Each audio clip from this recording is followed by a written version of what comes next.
The February rain fell in grey sheets across London when the urgent message arrived at Baker Street early that morning. A prominent city accountant named Edmund Hartley had been found dead in his locked office on Threadneedle Street, an apparent suicide by prussic acid.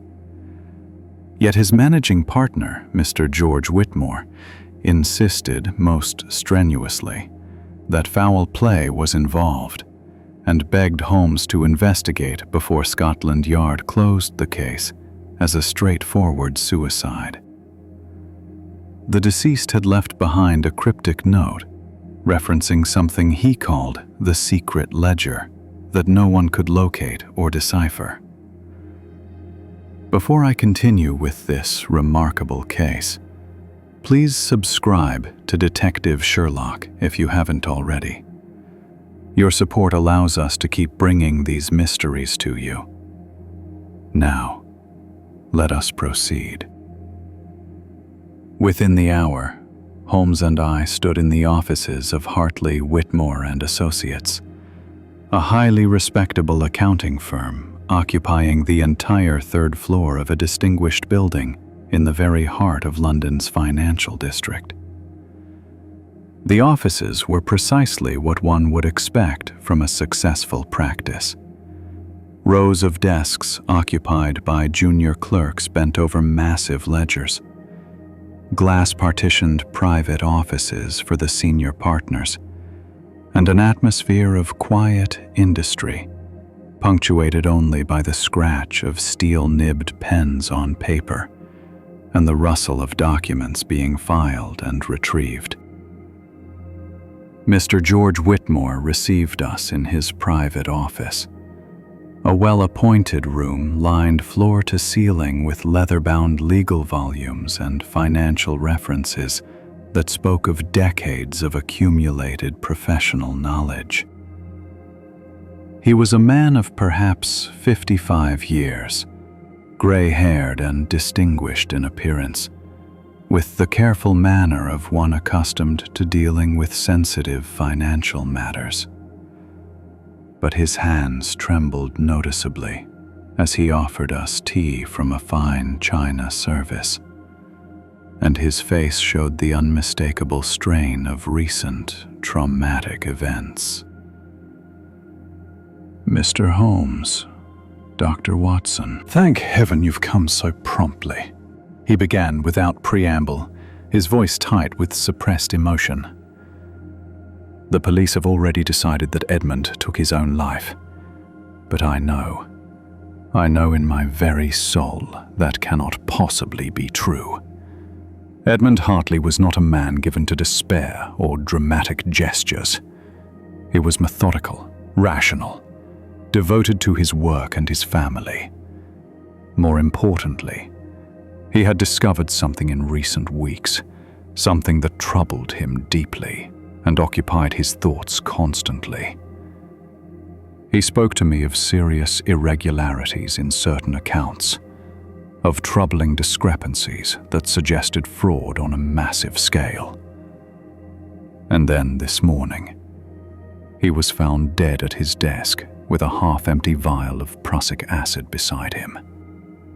"Show me precisely where he was found," Holmes commanded in that tone that brooked no delay, and Whitmore immediately led us down a corridor to Edmund Hartley's private office. The room remained exactly as it had been discovered early that morning by the junior clerk who arrived first each day. Edmund Hartley sat, slumped at his substantial mahogany desk, his head resting on the green leather blotter, surrounded by opened ledgers and scattered financial documents.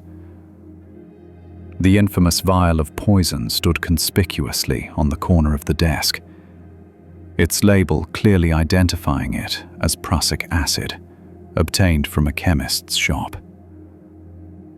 Holmes examined everything with his characteristic meticulous attention: the exact position of the body, the careful arrangement of papers on the desk, the locked drawers that had not been forced, even the pattern of dust on various surfaces throughout the office. Suicide, the police say," Holmes murmured thoughtfully, studying Hartley's right hand through his magnifying glass with intense focus. Yet I observed no staining whatsoever on his fingers that would be consistent with handling the poison vial. The glass container itself is spotlessly clean, except for one very clear set of fingerprints, but they are positioned on the wrong side of the vial for someone who was drinking from it. Someone placed this bottle here carefully after Hartley was already dying or already dead. This was murder, Mr. Whitmore, but murder deliberately staged to appear as suicide. Whitmore looked both vindicated and deeply horrified by this confirmation of his suspicions. Then Edmund was killed because of what he had discovered? But Mr. Holmes, what did he actually discover? He spoke to me in vague terms of a secret ledger that contained the true accounting of some vast criminal enterprise. But despite searching everywhere we can think of, we have found absolutely nothing. No secret books, no hidden documents, nothing that could possibly be this ledger he mentioned. Holmes began a systematic and extraordinarily thorough examination of Hartley's entire office. He studied every single document lying on the desk, examined all the ledgers page by page for unusual entries or suspicious markings, checked meticulously for hidden compartments in the furniture, tapped on walls listening for hollow spaces, and even inspected the wallpaper inch by inch for signs of concealed safes or panels. After more than 2 hours of painstaking work that left no stone unturned, he finally straightened up with an expression of controlled frustration. "The ledger is not here in physical form, Watson. Either it has been removed by Hartley's killer during or after the murder, or perhaps it was never in traditional physical form at all. Mr. Whitmore, I need you to tell me in complete detail about Edmund Hartley's recent work. Which specific clients had he been serving in recent months? Were there any unusual requests or particularly complex assignments?" Whitmore consulted his detailed business records, flipping through pages of client information. Edmund handled accounts for several major clients over the years: textile manufacturers, shipping companies, various import-export businesses. All entirely legitimate enterprises as far as we had any reason to believe. But approximately 6 weeks ago, he was approached by a new client, a Mr. Marcus Blackwood, who claimed to represent a consortium of wealthy investors highly interested in railway development opportunities. The proposed fees for this work were quite substantial indeed, and Edmund decided to take on the engagement personally, rather than assigning it to our junior staff as he might normally have done. And what became of this particular engagement? That is the truly peculiar thing, Mr. Holmes. Edmund worked on it quite intensively for approximately 3 weeks, often staying late into the evening, long after everyone else had departed. He seemed increasingly troubled and preoccupied as the work progressed.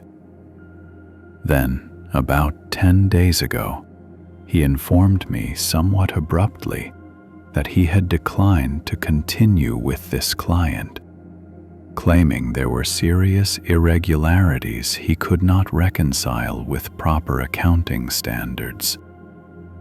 He absolutely refused to provide specific details, saying only that he needed to investigate the matter further before making any formal accusations to the authorities. Then, just 1 week later, he was found dead at his desk. Holmes's gray eyes gleamed with sudden, intense interest. "This, Marcus Blackwood, do you have his original correspondence, his business address? Any detailed documentation about the proposed railway investment scheme?" I have the original letter of engagement and the business address where Edmund sent his preliminary reports and findings. But Mr. Holmes, when we attempted to contact Mr. Blackwood immediately after Edmund's tragic death, we discovered, to our considerable surprise, that the address was merely a mail forwarding service. The proprietors of that establishment claimed they had absolutely no knowledge of any person named Marcus Blackwood, and that the account in question had been closed and settled just 2 days ago. A phantom client, Holmes mused darkly. Someone who specifically hired Hartley to give himself legitimate access to certain highly sensitive financial information, then disappeared completely once Hartley discovered something he absolutely should not have seen.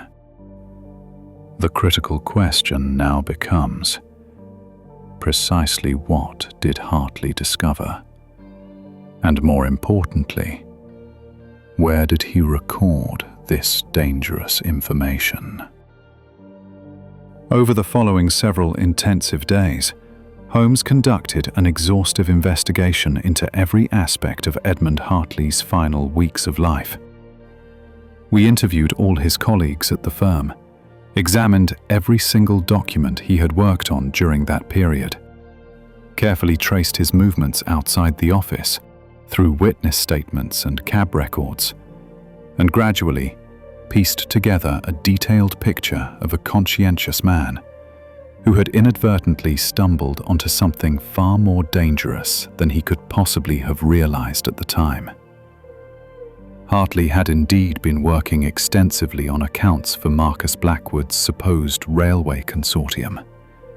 But, as Holmes discovered through absolutely painstaking analysis of the few surviving documents that had not been destroyed or stolen, the railway project was entirely fictional from start to finish. The real and sinister purpose had been to create an elaborate and complex web of shell companies and dummy accounts that could be cleverly used to move enormous sums of money between seemingly legitimate businesses, while completely concealing its true criminal origins and final destinations. This is not merely simple embezzlement or straightforward fraud, Watson, Holmes explained seriously as we reviewed his accumulated findings late one evening at Baker Street. This is sophisticated money laundering on an absolutely unprecedented scale, in my experience. Someone, or more likely, an entire organized criminal conspiracy, is systematically using these phantom companies and carefully structured accounts to hide the substantial proceeds of serious criminal enterprises. This could be opium smuggling from the Orient, illegal arms dealing with foreign powers, profits from organized prostitution rings, or any combination of contraband trade. The tainted money enters Britain through various entirely legitimate-seeming import-export businesses, passes through this intricate network of accounts, where it becomes impossible to trace, and emerges completely clean as respectable investment capital in proper business ventures. But Holmes, I objected, struggling to grasp the full implications. How exactly did Hartley discover this scheme? Surely the perpetrators took extraordinary pains to conceal their criminal activities. Hartley was brought in to consult precisely because of his well-known expertise in managing complex accounting structures. The criminals, quite cleverly, needed someone of unquestioned professional competence who could structure these accounts in such a way that they would pass any scrutiny from banking regulators and tax authorities. But the conspirators made one absolutely critical and ultimately fatal error. They badly underestimated Edmund Hartley's profound professional integrity and his commitment to proper accounting ethics. When he gradually recognized what he was actually being asked to facilitate, he immediately began his own secret investigation to meticulously document the entire fraud.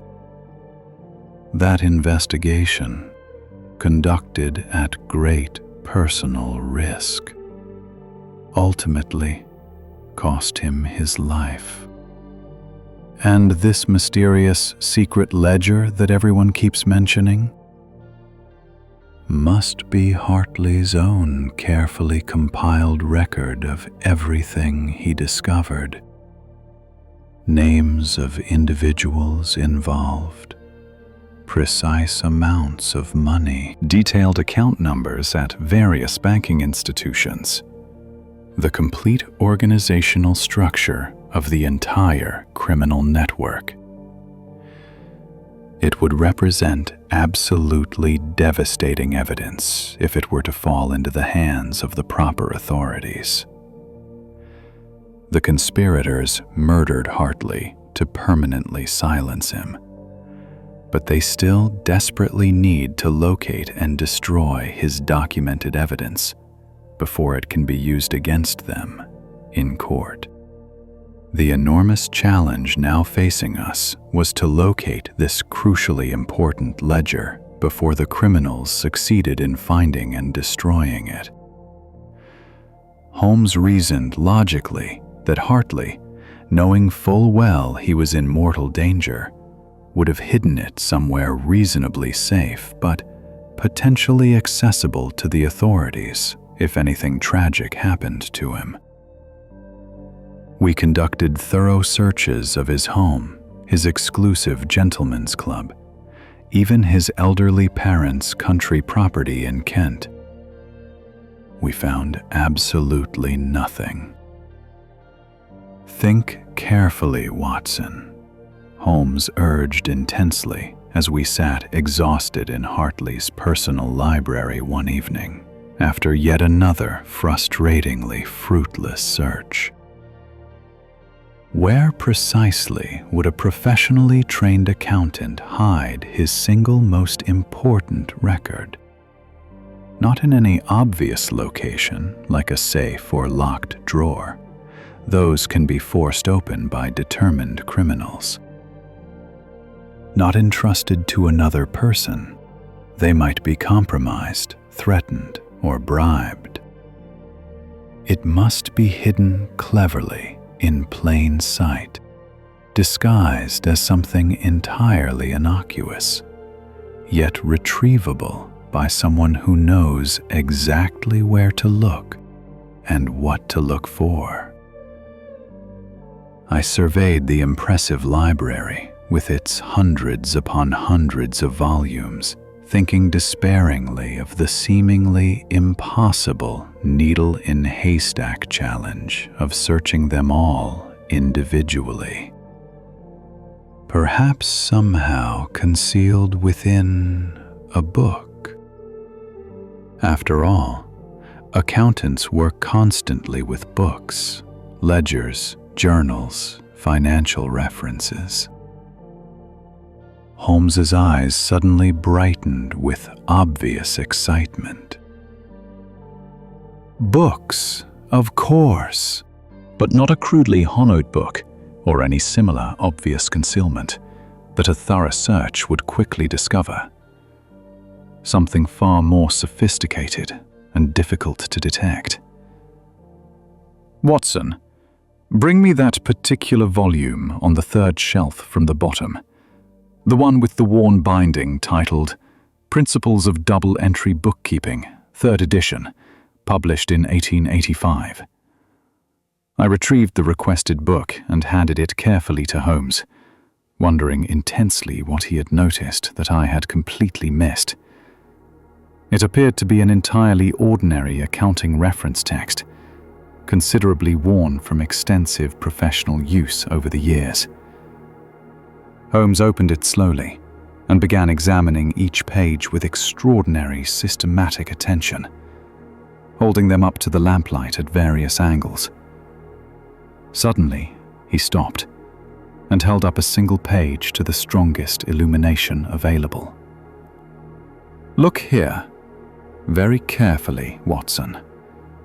Certain specific letters throughout this printed text have been deliberately marked with tiny pinpricks, almost invisibly small holes, that are completely undetectable unless you know precisely to look for them and hold each page at exactly the correct angle to the light. Hartley has ingeniously used this ordinary reference book to create an elaborate coded message using a simple but remarkably effective substitution cipher. Over the next several painstaking hours that stretched late into the night, Holmes meticulously transcribed every single marked letter from the first 150 pages of the accounting text. What gradually emerged as he worked was a devastatingly detailed accounting of the entire criminal conspiracy. Specific names of all individuals involved at every level. Exact account numbers at various major banking institutions. Precise amounts of money that had been laundered through the system. Dates of specific transactions. And most damning of all, the complete identity and background of the mysterious mastermind orchestrating the entire vast operation. The shadowy leader of the conspiracy was shockingly revealed to be none other than Sir Charles Pemberton, a highly respected financier and influential member of the House of Lords, whose extensive import-export business conveniently served as the primary entry point for enormous amounts of illicit funds into Britain. Over the past 5 years, according to Hartley's meticulous documentation, Pemberton and his numerous associates had successfully laundered more than £300,000 through their elaborate network of carefully structured shell companies and phantom accounts. But we now face an extremely delicate and potentially dangerous problem, Holmes observed with grim seriousness. Sir Charles Pemberton has enormous wealth, extensive social connections at the highest levels, and considerable political influence. Merely presenting this documented evidence to the authorities may not be sufficient to bring him to proper justice. We need to catch him and his organization in the very act, to demonstrate conclusively that the conspiracy is still actively operating and that he continues to personally direct every aspect of it. The elaborate trap was set with extraordinary care and attention to detail. Through carefully selected intermediaries operating in London's criminal underworld, Holmes artfully arranged for a new and apparently wealthy client to cautiously approach Pemberton's organization, a supposedly successful continental criminal looking to launder the substantial proceeds from a major diamond theft that had recently occurred in Amsterdam. The bait was deliberately made irresistible. £50,000 worth of stolen gems that urgently needed to be expertly converted into completely legitimate funds that could be safely used anywhere in Europe. Holmes disguised with elaborate makeup and costuming as a sophisticated continental criminal named Heinrich Richter, personally negotiated all the complex terms with Pemberton's most trusted lieutenants over several careful meetings. The proposed scheme proceeded exactly as Hartley's secret ledger had meticulously documented. The stolen diamonds would be discreetly sold through Pemberton's established import-export business to carefully vetted buyers in Amsterdam and Antwerp. The substantial proceeds would then be credited to a series of shell companies with impressive-sounding names, passed systematically through several accounts at different banks to create a deliberately confusing and difficult-to-trace paper trail. Then, finally emerge as apparently legitimate investment capital in a perfectly respectable mining venture in South Africa. For providing this highly professional service, Pemberton's sophisticated organization would charge a commission of exactly 15%. At every critical stage of this elaborate operation, Holmes ensured that experienced Scotland Yard detectives were strategically positioned to carefully observe and thoroughly document all transactions. Inspector Bradstreet, whom Holmes had brought into his complete confidence early in the investigation, personally supervised an entire team of officers who painstakingly traced the money's complex progress through the intricate network of accounts, gathering absolutely conclusive evidence at each important step of the criminal process. The dramatic culmination came at a carefully arranged meeting in Pemberton's luxurious private office in his Mayfair residence, where the final, substantial payment was to be made to Holmes's criminal persona. Holmes had insisted on meeting Pemberton personally to finalize the entire arrangement, an unusual request that made the cautious Pemberton somewhat suspicious, but which his overwhelming greed and desire for this lucrative new client ultimately overcame.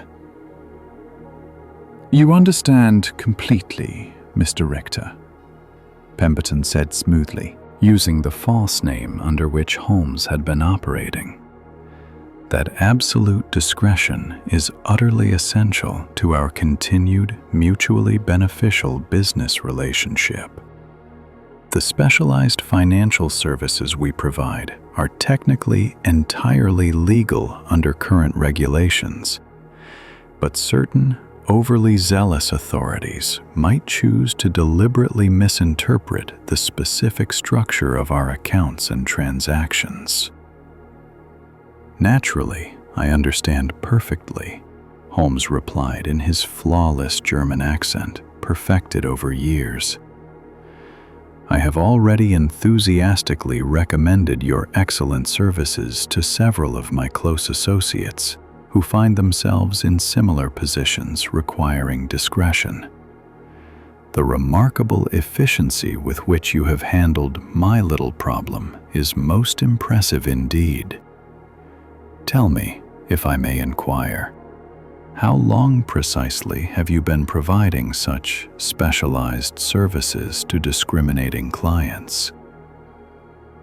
Pemberton smiled with unmistakable pride and obvious satisfaction. "For nearly 6 full years now, Mr. Richter. We have moved literally millions of pounds through our sophisticated network without arousing even the slightest suspicion from banking authorities.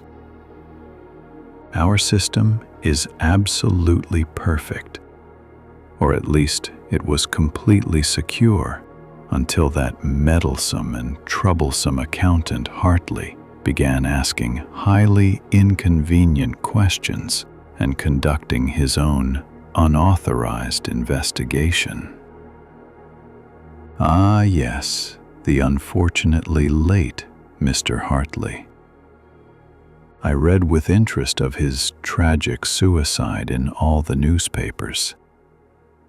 Most regrettable and unfortunate." "Tragic and regrettable indeed," Pemberton agreed, with absolutely no trace of genuine sympathy in his cold voice. Though perhaps ultimately inevitable, given the circumstances. He had somehow discovered the basic organizational structure of our entire operation and was actively attempting to document everything. We simply could not allow that dangerous information to reach the authorities under any circumstances. So you had him killed and carefully made it appear as suicide by poisoning. Pemberton's expression shifted dramatically to extreme wariness and suspicion. You are remarkably direct in your questions, Mr. Richter. Why exactly do you ask about such sensitive matters? Holmes calmly removed the disguise's false beard and the specially tinted contact lenses that had changed his natural eye color. Because I am Sherlock Holmes, Sir Charles, and you have just confessed in elaborate detail to the murder of Edmund Hartley, in the direct presence of multiple police witnesses. At Holmes's prearranged signal, Inspector Bradstreet and 4 burly constables emerged dramatically from where they had been cleverly concealed behind heavy velvet curtains throughout the entire meeting.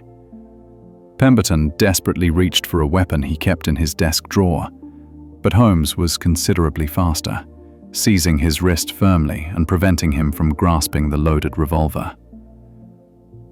"It is completely over, Sir Charles," Holmes said with cold finality. "We have Edmund Hartley's extraordinarily complete documentation of your entire money laundering network and every person involved.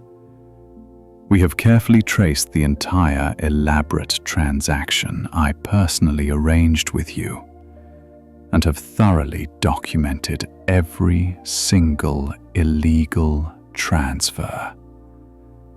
And we have your own detailed confession to the deliberate murder of Edmund Hartley, witnessed by officers of the Metropolitan Police and recorded by a police stenographer. Your vast criminal network is utterly destroyed. Your numerous associates will be arrested throughout London within the hour, and you will certainly face trial for murder and extensive conspiracy."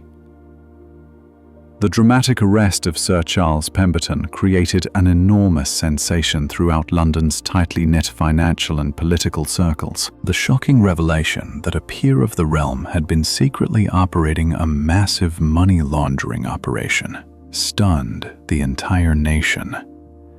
The lengthy trial, which took place 3 months later, saw Pemberton convicted on absolutely all charges, based on the overwhelming documentary evidence Holmes had so carefully gathered.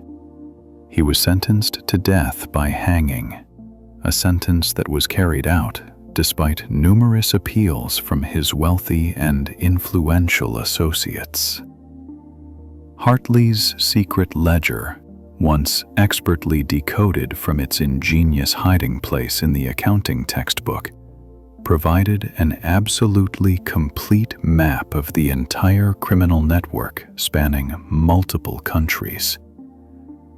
More than 20 individuals were eventually arrested and convicted, including several prominent businessmen whose reputations were completely destroyed.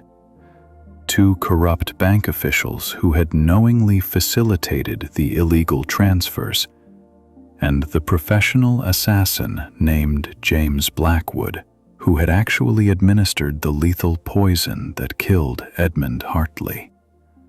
A hired killer who had posed as the fictional Marcus Blackwood to gain Hartley's complete trust.